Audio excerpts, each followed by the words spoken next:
سلم نفسك انت محاضر. ازيكم يا شباب، عاملين النهارده معاكم فيديو جديد. النهارده هنشوف اغرب عيال على التيك توك اللي بيقعدوا يتمنظروا بالفلوس دول، اللي شايفين نفسهم اغنى من ايلون ماسك. انا حاسس ان احنا داخلين على مصيبه. استعدوا اللي هتشوفوه النهارده، ويا ريت حد يبلغ مصلحه الضرايب عشان اللي هنشوفه النهارده ده مش كويس، ويبلغ الاسعاف معانا. انا ما اعرفش ده في حفله ولا في اعلان جراند. لو على اللي بيرموا فلوس نرمي عادي. ايوه يا جماعه انا مليونير، تعالوا شوفوا حاجه ضخمه يلا. بس هو عامه اكيد الفلوس دي مش بتاعته، بس هو داخل بثقه 100%. عامه انا قررت خلاص اروح اصور جنب طياره واقول ده الحمام بتاعي، هي كده.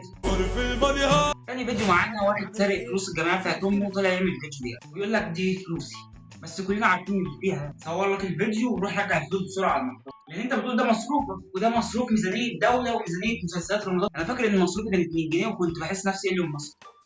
واسمع بقى، لو دي فلوسك مش عايزين تتبنى. باقي الفيديو معانا بيقول لك لو طلبنا فلوس مصروفك عندي. طب قول لي انت فين وانا اجيب؟ يعني انا طول عمري اسمع عن اللي بيسرقوا فلوس الجمعيه، اول مره اشوف. طب الفيديو الرابع معانا يقدر تصوروا ده ميزانيه الدوله لوحدها. يا اما انت سارقهم، يا اما انت سارق فلوس الجمعيه بتاعت اهلك، يا اما انت في حاجه غلط. احنا شكلنا كنا بنصرف غلط واحنا صغيرين. طب انا بقى عايز اعرف مصدر الدخل الفلوس دي، شكلهم لسه محوشين فلوس ليه؟ انا مش فاهم دي تجاره ولا انت سارقهم ولا دي فلوس العيد ولا انت نظامك ايه؟ نظام فودافون الفلوس دي ترجع للبنك بكره. احنا كنا بنحوش الفضيه عشان نجيب شيبسي وانت ترميهم كده. الفيديو اللي بعده 300,000 فيديو ريال. غريب.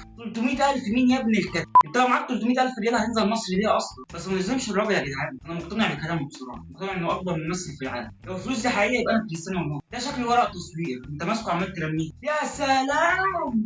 بورش بيقولوا بورش كانهم بيقول لك السلام عليكم كده. لا وعلى الاستفزاز. انت عشان تكمل الفيديو سليم لازم تاخد برشامه الضغط. اكتر اثبات ان هم كدابين تلاقي اصلا ما فيش حد فيهم عارف شكل البورش عامل ازاي. يا رب ارحم. بكره نلاقي واحد جايب يخت ويقول لك ده يخت اوضتي وهي تمشي كده. انا لو لقيت عيل صغير سايق عربيه زي دي انا هروح اقدم في حضانه من الصدمه. معانا بقى مشهورة التيك توك ملكة الذهب. يعني الست دي مش خايفة بجد والله. الست ماسكة الذهب كأنها ماسكة الشيبس. كان عندي خاتم كاس وكيس كاراتيه كنت بخاف عليه أكتر من نفسي. اللي يعرف الست دي ساكنة فين وبتروح امتى بالليل يا ريت يقول لي، واللي عايز يجي نقسمهم بالنص يلا. يا سلام. سلم نفسك انت محاضر. احنا مثلا كان ممكن نقول الذهب ده مش حقيقي، بس المشكلة انه حقيقي 100%. انا عندي سلسلة زي اللي أنا لابسها دي بس جاية مع الشيبس. يا سلام. الواد ده توب التوب. هو انا لما اجي اعمل الترند لقينا حد زينا، هو ده اغنى واحد في التيك توك. ده توب التوب. ده شايف يعني معاه فلوس عليها صورة كريستيانو. انت بتقول حد يقول يبقى عنده فلوس عليها صورة كريستيانو؟ الواد ده نصاب، لازم نروح نشوف مصدر الفلوس دي جايه منين. بس خبيهم بس عشان ما يتحسدوش يا عم. ايه ده؟ حد طلع فلوسه كده في العالم.